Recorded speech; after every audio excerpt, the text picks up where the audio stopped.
This right here is the best guitar for modern metalcore, djent, thall, or any metal subgenre in low tuning.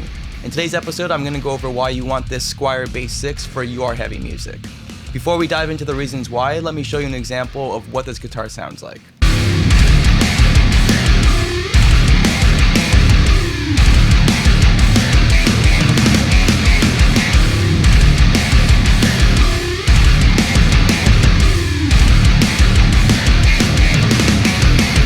So that song was in drop C sharp, 1 octave down, or double drop C sharp. And that is the same low note that a 9-string would come in. So for me as a recording engineer and a mixing engineer, there is nothing better than having a low tuned instrument with actual clarity. So this guitar was originally released in 1961, the Fender version. It was their response to a Danelectro Bass VI. It was used by the Beatles, it was used by Red Hot Chili Peppers, The Cure, and a ton of other artists. But as we know, music's gotten much heavier since then. So with modern metal getting lower and lower tuning and heavier, it begs the question, why are we using guitars when our guitars are tuned to bass tunings? Wouldn't a bass work better?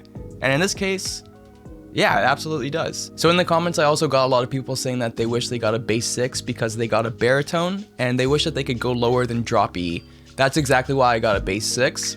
Although the baritones, a lot of them are in 30-inch scale as well, some of them 27, but even though they're in 30-inch scale, the tuning pegs aren't drilled out for bass strings. They're not the same kind of tuning pegs. Also, the nut and the bridge aren't carved out to fit a bass string. They're fit for guitar strings, so they're thinner, they're not intended to go as low. That's exactly why I got a Bass 6 and why you may want to get a Bass 6 as well. So here's a few examples going as low as drop B. Here's like a really heavy chuggy one.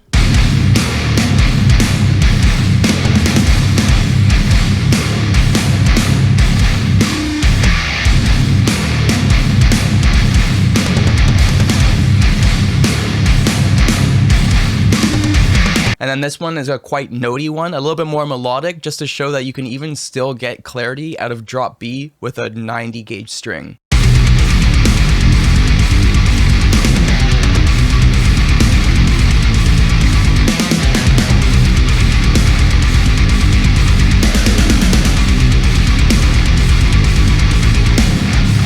I decided to make this video because I realized that with all the reviews of this guitar, nobody really showed off what it's capable of or did it justice. As well, they didn't really do the sounds that I was looking for.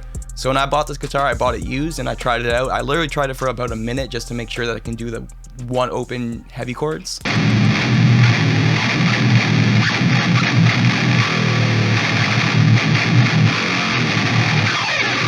I wanted to make sure that it does the scrapes and the sounds that I do in structures and in my personal music. Which is crazy that it can actually do the pinch harmonics on a bass. It's amazing. And it sounds really good. And harmonics too.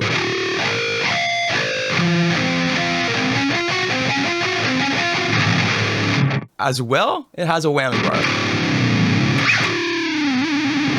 I've always wanted a whammy bar on my 7 or 8 string, but it's not logical. Maybe on a 7 string, but not on an 8 string. Chords.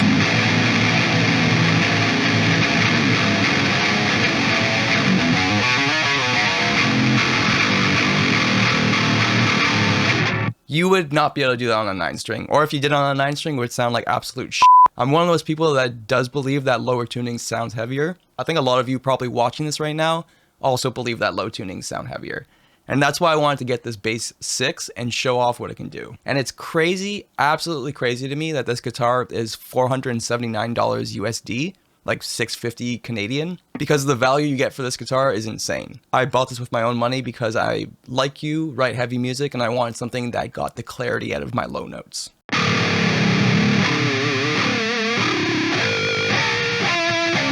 And I also wanted to do that. It does all those sounds surprisingly well for what's a bass.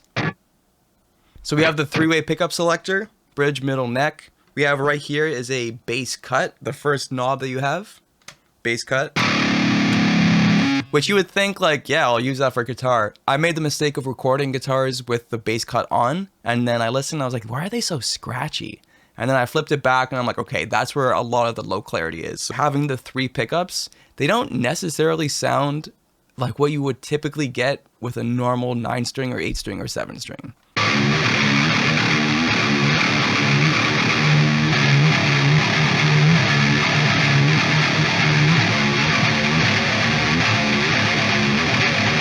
can also mix pickups.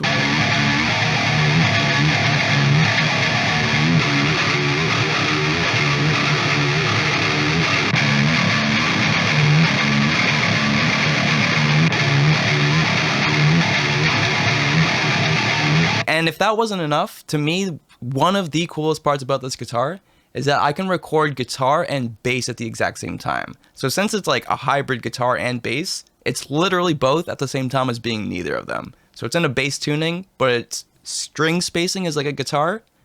And I don't know why nobody's talking about this. This is the coolest thing about this guitar. When you're recording low tunings like C sharp, I would say anything below double drop E, you're going to want to track the bass in the same octave as the guitar, because otherwise it gets super flubby and just like sounds terrible. And you don't get the clarity, you just have like a low mud. Anytime I've mixed stuff that has like double drop E and lower, the bass is just like kind of unclear. And as soon as you start tracking in the same octave as the guitars, the low end comes through and you just push the low frequencies a bit more and use a bass amp instead of a guitar, and it fills out the sound and you get that proper wall of sound instead of mud.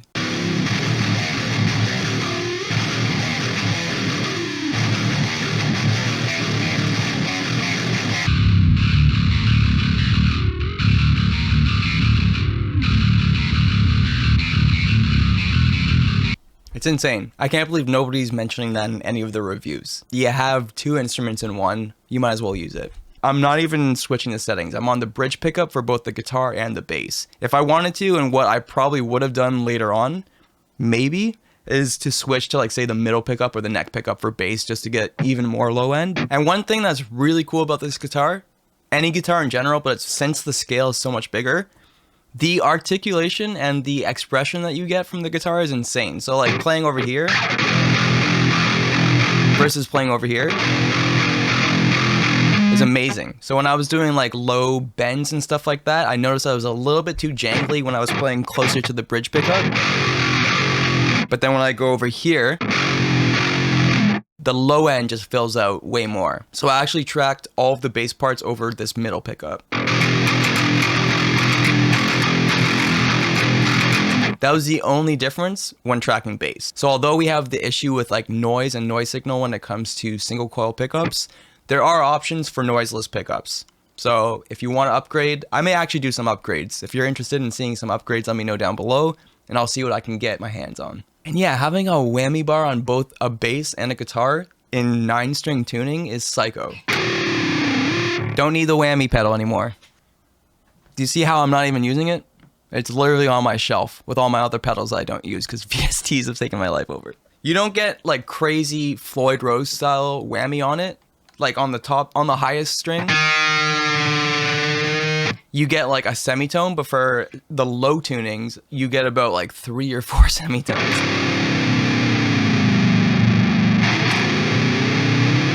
I love this guitar. And honestly, like not having to stretch out to 8 or 9-string levels is really fucking cool. If you don't want to get this specific Squier version, we do have other options. There's an Ibanez version that has a multi-scale and it's got the EMG style pickups. So if you want to try something with like humbuckers, size, or EMG style pickups, check out that one. We've got the Harley Benton does a version. We've got Schecter does a version, but I personally, Schecter is my least favorite guitar company I've ever tried.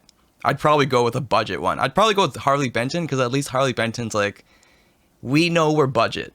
Schecter's like, here's a $2,000 guitar that plays like a $100 guitar. I've seen in the comments somebody mentioned Subzero. I've never heard of them. It's probably on par with Harley Benton. Fender has at least like some sort of like rep that you can talk to. If there's an issue with the guitar, you can be like, hey, you have millions of dollars behind you. Can you fix this? Whereas with Harley Benton and like other budget ones, it's debatable. I've only had this guitar for about like a week or a week and a half, so I'll probably find more pros. The cons I've found so far is there's like a bit of string rattle. That's why you can see there's a piece of foam just to cut out some of the rattle, and you'll hear it a lot through the amp. And then I also have typical, but a piece of foam right there, just also to cut the truss rod vibration with chugs. Another con is that there's only 21 frets, so if you're trying to do like the open 24 fret, like double octave thing, you can't really do it on the top string, but you can obviously go same notes. And then another con is just because it's a single coil, you get noise. So on clean guitars, I'm not going to do clean stuff because I don't really care too much to use this guitar for clean. But there is noise. There's for sure noise. So if you're getting this guitar for cleans and stuff like that, you may want to get a noiseless single coil or get a version with humbuckers or something that's like P90s. Another cool thing, you can do palm mutes.